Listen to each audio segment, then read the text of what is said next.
तो hello viewers, तो आज हम लोग करने जा रहे हैं क्लास 10th का चैप्टर 8.1 का क्वेश्चन नंबर 6। तो चलिए हम लोग इसे सॉल्व करते हैं। वैसे सवाल तो एक्चुअली वैसे बहुत सिंपल दिख रहा है।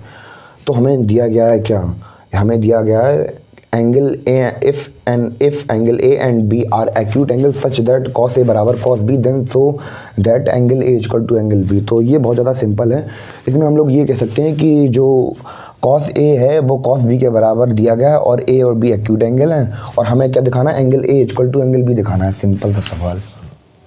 इसको हम लोग सबसे पहले अपना ट्रायंगल बनाएंगे ए बी एंड सी, या ये 90 डिग्री का। तो हमें क्या दिया गया है, यहाँ पे कॉस ए दिया गया है। तो कॉस ए का फॉर्मूला क्या होता है, बेस अपॉन हाइपोटीनियस। तो हमें बेस क्या दिया गया यहाँ पे, अगर हम कॉस ए के हिसाब से देखें तो परपेंडिकुलर सामने वाला किसी भी एंगल के सामने वाली साइड परपेंडिकुलर होती है, और फिर ये बेस और ये हाइपोटीनियस। तो यहाँ पे हमें बेस कितना दिया गया है, यहाँ पे हमें बेस दिया गया है ए सी, हाइपोटीनियस हमें दी गई है ए बी, और ये किसके बराबर है, कॉस बी के बराबर है। तो कॉस बी की वैल्यू क्या दी गई है हमें, अब हम कॉस बी के हिसाब से देखें तो परपेंडिकुलर ये होगा और बेस हमारा ये हो जाएगा। तो इसकी वैल्यू क्या होगी, बी सी बराबर हाइपोटीनियस तो एक ही रहेगा ना, ए बी। तो जैसा हमें दिया गया हम लोग वैसे ही सिंपल लिख देते हैं इसको। क्या दिया गया हमें, कॉस ए बराबर कॉस बी दिया गया है, तो कॉस ए की वैल्यू के सामने हम ये सामने रख देंगे, आमने सामने करा देंगे, और फिर हमारा आंसर आ जाएगा A C upon A B equal to B C upon A B. तो हम लोग देख सकते हैं ए बी से ए बी कैंसिल हो गया, और बचा क्या हमारे पास बचा A C equal to B C,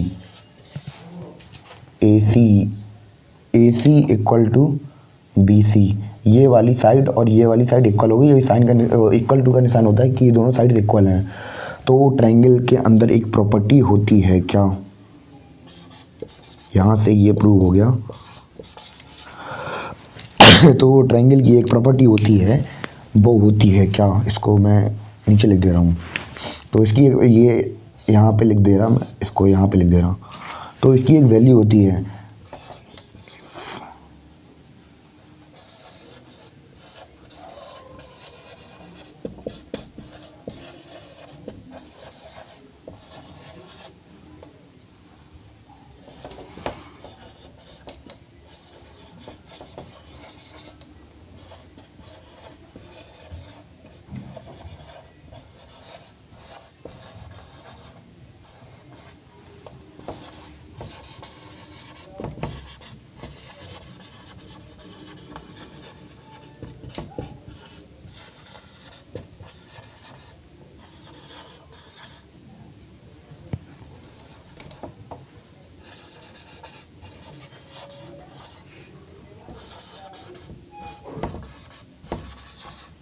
ये प्रॉपर्टी लगती है इसमें, यहाँ जगह नहीं थी इसलिए मैंने नीचे लिख दिया।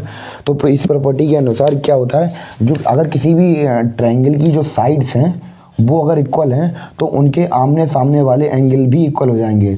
तो इनके आमने सामने, जैसे साइड ए के साइड बी सी के सामने कौन सा एंगल है, साइड एंगल ए, और साइड बी सी के सामने कौन सा एंगल, ए बी के सामने कौन सा है, बी। तो बस इस तरह हमारा आंसर आ गया, और हमने क्या दिखा दिया, ये प्रूव कर दिया कि angle A equal to angle B है। तो इसको आप नोट कर लीजिए।